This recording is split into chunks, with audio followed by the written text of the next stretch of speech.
నమస్తే అండి, నా పేరు Amar Srinivas, prop harvest company real estate consultants 20 years నుంచి రియల్ ఎస్టేట్లో ఉన్నాను. Lands, investment sales, commercial office spaces, luxury residential properties west జోన్లో మేజర్లీ నేను వర్క్ చేస్తానండి. సో ఈరోజు మనం హైదరాబాద్లో రియల్ ఎస్టేట్ గురించి ఒక బ్రీఫ్ డిస్కషన్ చేద్దామని చెప్పేసి ఈ వీడియో చేస్తున్నాము. హైదరాబాద్ రియల్ ఎస్టేట్ లాస్ట్ 10 ఇయర్స్గా చాలా మంచి గ్రోత్ ఉంది. Year on year, step by step ఇది గ్రోత్ వచ్చింది మనకి హైదరాబాద్ రియల్ ఎస్టేట్లో. సో ఈ హైదరాబాద్ రియల్ ఎస్టేట్లో మనం మేజర్లీ ఫస్ట్ గ్రోత్ రావడానికి మన దగ్గర ఉన్న infrastructure is major first reason. ఈ ఇన్ఫ్రాస్ట్రక్చర్లో మణిహారంగా ఉన్నది మనకి ఈ ఔటర్ రింగ్ రోడ్. ఈ ఔటర్ రింగ్ రోడ్ పూర్తి అయిన తర్వాత దీనికి కనెక్టింగ్ ఉన్న గ్రిడ్ రోడ్స్ కూడా కనెక్ట్ అవ్వడం వల్ల మనకి రియల్ ఎస్టేట్ గ్రోత్ అన్ని వైపులా మనము ఈ మొత్తం హైదరాబాద్ మ్యాప్ని బట్ ఏ లొకేషన్ అన్నా కూడా మనం ఎయిట్ డివిజన్స్ కింద చేసుకుంటే, 8 జోన్స్ కింద అయితే డివైడ్ చేసుకుంటే, నార్త్ ఈస్ట్ వెస్ట్ సౌత్ నుంచి మళ్ళీ ఈచ్ కార్నర్ నుంచి మళ్ళీ 8 జోన్స్ కింద మనం డివిజన్ చేసుకుంటే ఈచ్ లొకేషన్లో హైదరాబాద్ చుట్టుపక్కల ఉన్న ఈచ్ జోన్లో మాట్లాడుకుంటే 8 జోన్లో ప్రతి ఒక్క జోన్లోనూ ఏదో ఒక విధంగా మనకి డెవలప్మెంట్ అయితే ఉంది. ఇప్పుడు మనం ఫస్ట్ సౌత్ జోన్ నుంచి స్టార్ట్ చేస్తే సౌత్ జోన్లో మనకి ఇక్కడ ఎయిర్పోర్ట్, ఇంటర్నేషనల్ ఎయిర్పోర్ట్, దాని రిలేటెడ్ యాక్టివిటీ. తర్వాత అక్కడ నుంచి మళ్ళీ మనం చీవళ్ళ రూటు ఇటు సౌత్ వెస్ట్ జోన్లోకి వస్తే చీవళ్ళ, చందనవల్లి ఇండస్ట్రియల్ ఏరియా ఇదొక జోను. ప్లస్ మనకి ఇటు మళ్ళీ వెస్ట్ జోన్లోనే ప్యూర్గా వెస్ట్ జోన్లో ఇటు శంకర్పల్లి అండ్ మోకిల రీసెంట్గా ఆక్షన్ అయిన లొకేషను. అండ్ దాని తర్వాత పటాన్చెరు, ఇది మనకి మళ్ళీ నార్త్ అండ్ వెస్ట్ ఈ రెండింటి మధ్యలో వస్తుంది. ఈ Patancheru industrial area and already ఈ లొకేషన్ మనకి నాగ్పూర్ అండ్ ముంబై వెళ్ళే హైవే. ఈ హైవేలో ఆల్మోస్ట్ జహీరాబాద్ వరకు 100 కిలోమీటర్స్ వరకు డెవలప్మెంట్ అయ్యింది.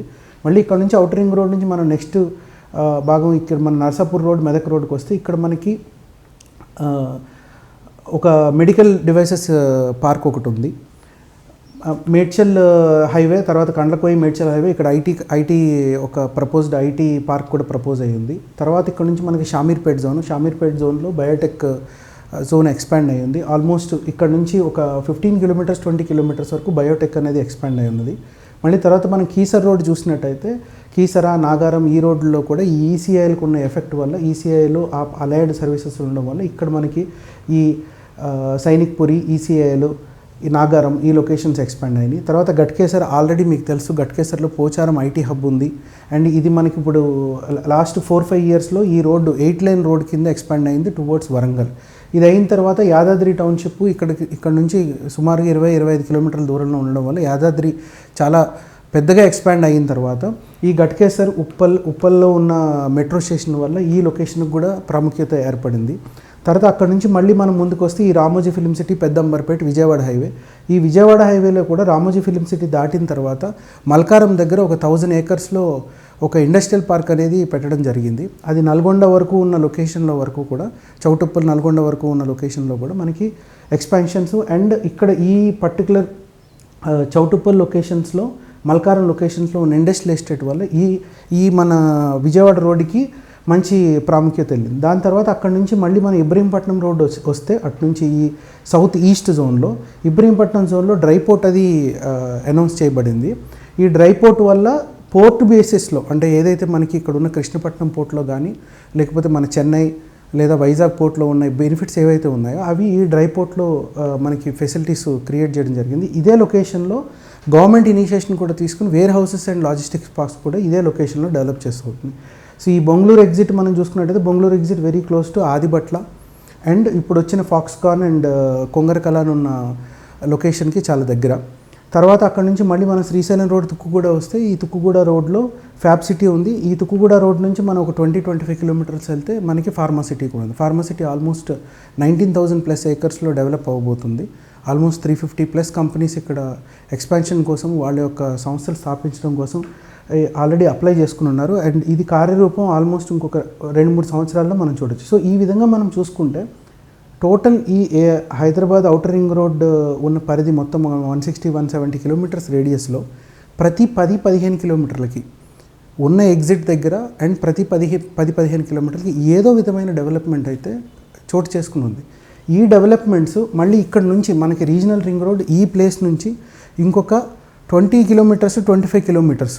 అంటే ఇప్పుడు మీరు చూసినట్టయితే ఈ చీవళ్ళ దాటిన తర్వాత ఈ సంగారెడ్డి దగ్గర ఈ చీవళ్ళ దాటిన తర్వాత షాద్ నగర్ నుంచి ఇక్కడ మాల్ దగ్గర నుంచి చౌటుప్పల్ భువనగిరి, తుర్కపల్లి నర్సాపూర్ నుంచి సంగారెడ్డి. ఈ విధంగా మనకి ఏదైతే రీజనల్ రింగ్ రోడ్ ఏదైతే ఏర్పడబోతుందో ఇది ఆల్రెడీ శాంక్షన్ అయింది అండ్ ల్యాండ్ ఎక్విజిషన్ కూడా కంప్లీట్ అయింది ఈ లొకేషన్లో. దీనివల్ల ఈ అవుటర్ రింగ్ రోడ్ వల్ల ఏదైతే బెనిఫిట్ వచ్చిందో ఒక 20 ఇయర్స్లో ఈ రీజనల్ రింగ్ రోడ్ వల్ల వచ్చే బెనిఫిట్స్ కూడా దీనికి ఈక్వలెంట్గా ఉంటాయి. ఇప్పుడు మీరు అబ్జర్వ్ చేస్తే ఒక 10 years back any of the outer ring road లొకేషన్లో మనకి 50 లక్షల నుంచి కోటిన్నర వరకు ల్యాండ్ ప్రైసెస్ ఉండేవి ఈ అవుటర్ రింగ్ రోడ్లో. సో ఇప్పుడు అదే సేమ్ ఈ 10 సంవత్సరాల్లో ఇవి ఇంచుమించుగా 10 నుంచి 15 రెట్లు. అంటే కొల్లూరు లాంటి లొకేషన్లో చూసుకుంటే 15 నుంచి 20 కోట్లు. అదే మనము ఈ గట్కేసర్ రోడ్లో చూసుకుంటే 8 నుంచి 10 కోట్లు. ప్రతి లొకేషన్ ఈ తుక్కుగూడ లొకేషన్లో చూసుకుంటే మనకి 8 నుంచి 10 కోట్ల రూపాయలు. జంక్షన్స్ అంటే మేజర్ ఈ అవుటర్ రింగ్ రోడ్ ఎక్కడైతే ఎగ్జిట్స్ ఉన్నాయో ఈ ఎగ్జిట్స్ దగ్గర నుంచి అండ్ అబట్టింగ్లో ఉన్న ఈ ఇండస్ట్రియల్ పార్కు దాని లొకేషన్స్ దగ్గర నుంచి ఉన్న లొకేషన్లో పూర్తిగా 5 నుంచి 10 రెట్లు ల్యాండ్ వాల్యూస్ పెరిగినాయి. సో అదేవిధంగా ఈ రీజనల్ రింగ్ రోడ్ వచ్చిన తర్వాత ఈ కనెక్టింగ్ రోడ్స్ దీనికి ఉన్న కనెక్టింగ్ రోడ్స్ కూడా ఇంప్రూవ్ అవడం వల్ల మనకి ఈ డెవలప్మెంట్ కూడా ఈ జోన్లో కూడా నెక్స్ట్ జోన్లో కూడా వస్తుంది. మనకి హెచ్ఎండిఏ 2031 ప్లాన్ ప్రకారము ఒక్కొక్క జోన్ ఒక్కొక్క విధంగా డిఫైన్ చేసి ఉంది. So majorly R1, R2, R3 జోన్లు industrial zones, commercial, logistic warehouses zones, manufacturing zones ఉన్నాయి. సో అందులో ఈ పర్టికులర్ ఈ లొకేషన్ వచ్చే వరకు మనకి 111 జోన్లో ఉంటుంది. ఈ 111 జోన్ మన సౌత్ ఎయిర్పోర్ట్కి, చీవళ్ళ రోడ్డు అండ్ శంకర్పల్లి రోడ్డుకి మధ్యలో ఉంటుంది. అంటే south and south west zone. ఈ సౌత్ వెస్ట్ జోన్లో ఉండడం వల్ల మనకి ఈ 2 లేక్లు అంటే గండిపేట అండ్ ఉస్మాన్ సాగర్ ఈ 2 లేక్స్కి వాటర్ వచ్చేది ఈ పరిగి, వికారాబాద్ ఇక్కడ ఉన్న హిల్ స్టేషన్ నుంచి వాటర్ అంతా ట్రావెల్ అయ్యి ఇక్కడికి వస్తుంది. సో ఇంతకుముందు drinking water Gandipet and Himayat Sagar మీదనే డిపెండ్ అయ్యేది కాబట్టి 1994-96లో ఇది GO 111 రావడం జరిగింది. తర్వాత మనకి ఎడిషనల్గా కృష్ణా వాటర్ వచ్చింది, గోదావరి వాటర్ వచ్చింది, మంజీరా వాటర్ కూడా వచ్చింది. మంజీరా వాటర్ ఇక్కడ నుంచి వస్తుంది. మంజీరా వాటర్ వచ్చింది. ఈ మంజీరా వాటర్ వచ్చిన తర్వాత మన యొక్క హైదరాబాద్కి కావాల్సిన డ్రింకింగ్ వాటర్ నీడ్ దీంతో రెడ్యూస్ అవ్వడం వల్ల మనకి దీని మీద డిపెండెన్సీ తగ్గింది. గండిపేట అండ్ హిమాయత్ సాగర్ రిజర్వాయర్స్ మీద డిపెండెన్సీ తగ్గింది. అందు గురించి ఇప్పుడు 111 GO గురించి GO 69 ఇచ్చి మళ్ళీ దాన్ని కొంచెం అబాలిష్ చేయడానికి లేకపోతే దాన్ని కొంచెం మాడిఫై చేయడానికి ప్రభుత్వం ప్రయత్నిస్తుంది. సో ఇందులో భాగంగా ఈ లొకేషన్లో కూడా మనకి ఈ చీవళ్ళకి దగ్గరలో చందనవల్లి అనే ఇండస్ట్రియల్ ఏరియా వచ్చింది. అక్కడ మనకి డేటా సెంటర్స్, వెల్స్పన్ ఒక టైల్స్ కంపెనీ అవి కూడా వచ్చింది. Just 30 kilometres from Shamshabad airport ఉంటుంది. ఈ విధంగా చూసుకుంటే ఈ సెన్సిటివ్ జోన్ కూడా మనకి ఈ పర్టికులర్ శంకర్పల్లి నుంచి ఈ చేవళ్ళ లొకేషన్ నుంచి మనకి ఎయిర్పోర్ట్ వరకు ఉన్న లొకేషన్ అంటే ఇంతవరకు ఉన్న లొకేషన్ ఏదైతే ఉందో ఈ లొకేషన్ మొత్తం కూడా త్వరలో ఫ్రీ అవ్వచ్చు లేదా ఇందులో కొంత పార్ట్ వరకు మనకి రిలాక్సేషన్ అవ్వచ్చు. సో దీనివల్ల ఇక్కడ మనకి బోల్డ్ అంతా ఇన్వెస్ట్మెంట్ జోన్కి ఈ లొకేషన్స్ చాలా హైగా ఉపయోగపడతాయి. Apart from outer ring road తోటి ఏదైతే ఉందో అది కాకుండా ప్లస్ ఇదొక స్పెషల్ జోన్ కింద మనం డిఫైన్ చేసుకోవచ్చు. ఈ జోన్ అంటే ఉన్న అన్ని జోన్స్లోనూ ప్రతి జంక్షన్స్లోనూ ఉన్న అడ్వాంటేజ్ ఒక విధంగా ఉంటుంది. అండ్ ఈ పర్టికులర్ ఈ చీవళ్ళ, షాద్ నగరు అండ్ శంషాబాద్ ఈ మధ్యలో ఉన్న జోన్కి 111 GO కనుక మోడిఫికేషన్ ఏమైనా వస్తే తప్పకుండా ఈ జోన్ ఒక ప్రైమ్ జోన్ అవుతుంది. సో ఈ విధంగా చూసుకుంటే మనం హైదరాబాద్ రియల్ ఎస్టేట్ పరంగా ప్రతి లొకేషన్స్ మనకి ఇన్వెస్ట్మెంట్స్కి ఈ లొకేషన్ బాగుంటుంది, ఈ లొకేషన్ బాగుంటుంది అనేది లేదు. ప్రతి 8 డైరెక్షన్లో ఎవరి చాయిస్ని బట్టి వాళ్ళు చేసే ఇండస్ట్రీస్ని బట్టి అంటే ఐటీ ఇండస్ట్రీస్ వాళ్ళందరూ అంటారు ఇక్కడ నాకు ఆఫీస్కి దగ్గర ఉంది కాబట్టి నేను ఇక్కడ చేసుకుంటే బెటర్ అని చెప్పేసి అని అంటారు. ఫార్మాసిటీ ఉన్నవాళ్ళు ఈ తుర్కపల్లి ఈ లొకేషన్స్లో వాళ్ళకి అడ్వాంటేజ్ ఉందని చెప్పేసి అని అంటారు. బిజినెస్ పీపుల్ ఎవరైతే ఉన్నారో ఈ నిజామాబాదు అండ్ ఆదిలాబాదు, నాగ్పూర్ ఈ ఎక్స్పోర్ట్ ఈ లొకేషన్లో చూసే వాళ్ళకి ఈ మేడ్చల్లు, కండకోయ ఈ లొకేషన్స్ చాలా ప్రాముఖ్యత చెందున్నాయి. సో అదేవిధంగా ప్రతి లొకేషన్ మీరు ఇప్పుడు ఈవెన్ పటాన్చెరు రోడ్ చేసుకుంటే ఆల్రెడీ పటాన్చెరు రోడ్ నుంచి సంగారెడ్డి, సదాశివపేట మీదుగా మనకి జహీరాబాద్ 100 కిలోమీటర్లు వస్తుంది. ఈ జహీరాబాద్లో నిమ్స్ అని ఆల్రెడీ ఇండస్ట్రియల్ ఏరియా అని మనకి ప్రపోజ్ చేశారు కాబట్టి ఆ ఏరియాలో కూడా ఇన్వెస్ట్మెంట్స్ అవుతున్నాయి. ప్రతి 5 కిలోమీటర్లకి మీరు ఇక్కడ ఇస్నాపూర్ జంక్షన్ నుంచి అవుటర్ రింగ్ రోడ్ ఎగ్జిట్ దిగిన దగ్గర నుంచి ప్రతి 5 కిలోమీటర్లకి ఏదో ఒక ఇండస్ట్రీ ఏదో ఒక డెవలప్మెంటు మనకి ఈ రోడ్లో కూడా కనపడుతుంది. సో ఈ విధంగా చూసుకుంటే మనకి అవుటర్ రింగ్ రోడ్డు అండ్ వచ్చే రీజనల్ రింగ్ రోడ్డు ఈ 2 అడ్వాంటేజెస్ వల్ల హైదరాబాద్ యొక్క real estate growth step by step ఏదో ఒక స్పెక్యులేషన్ తీసుకుని ఆ స్పెక్యులేషన్ మీద అవుతుంది అన్నది వాస్తవం కాదు. అంటే ఇప్పుడు మొన్న ఇక్కడ మనకి అయింది కోకాపేట్ లొకేషన్లో, అంటే ఈ లొకేషన్లో కోకాపేట్ లొకేషన్లో మనకి 100 crore రూపీస్ ఒక్క ప్రాపర్టీ అయింది. 3.5 acres ల్యాండ్ మాత్రమే అయింది. తర్వాత ఇక్కడ నుంచి మనకి ఎయిర్పోర్ట్ వెళ్ళే రోడ్లో బుద్వేల్ అనే లొకేషన్లో, అంటే తర్వాత 3వ ఎగ్జిట్, ఇక్కడ నుంచి గచ్చిబౌలి నుంచి 3వ ఎగ్జిట్, ఈ బుద్వేల్ అనే లొకేషన్లో 35 నుంచి 40 కోట్ల రూపాయలు అయింది. ఇవి ఒక్కటే only trend setting land marking prices కాదు, ఈ ఒక్క దాని మీదనే డిపెండెన్సీ కాదు. బట్ ఓవరాల్గా ఇన్ఫ్రాస్ట్రక్చర్ ఇంప్రూవ్ అవ్వడం వల్ల, ఓవరాల్గా మన ప్రతి లొకేషన్లో ఏదో ఒక ఇండస్ట్రీ ఉండడం వల్ల మనకి హైదరాబాద్ రియల్ ఎస్టేట్కి ఈ విధమైన అడ్వాంటేజ్ ఉంది. ఒక్కరోజు ఏదో హైప్ అయిపోయి 100 crores అయిన సిచ్యువేషన్ కాదు.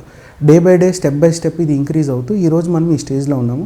అండ్ ఇంకా గవర్నమెంట్ పాలసీస్ అవి పాజిటివ్గా ఉన్నాయి కాబట్టి, పవర్ అది సప్లై మనకి ప్రాబ్లం లేకుండా ఉన్నది కాబట్టి, ఇక్కడున్న కంపెనీస్ హ్యాపీగా, అంటే గవర్నమెంట్ పాలసీస్ దగ్గర నుంచి అండ్ యూజర్ ఫ్రెండ్లీ గవర్నమెంట్ దగ్గర నుంచి, ప్లస్ మనకున్న మ్యాన్ పవర్, ఏదైతే క్వాలిటీ మ్యాన్ పవర్ మన దగ్గర అవైలబుల్ ఉందో, అండ్ లివింగ్ కండిషన్స్ కూడా, అంటే వెదర్ కానీ మీరు లేకపోతే కాస్మోపాలిటన్ కల్చర్ కానీ, Hindi, English, Telugu and other languages మాట్లాడి అమికబుల్గా ఉండే పీపుల్ ఉండడం వల్ల కానీ తెలంగాణ ప్రాంతం అన్ని వర్గాల ప్రజల్ని ఆకట్టుకుంటుంది.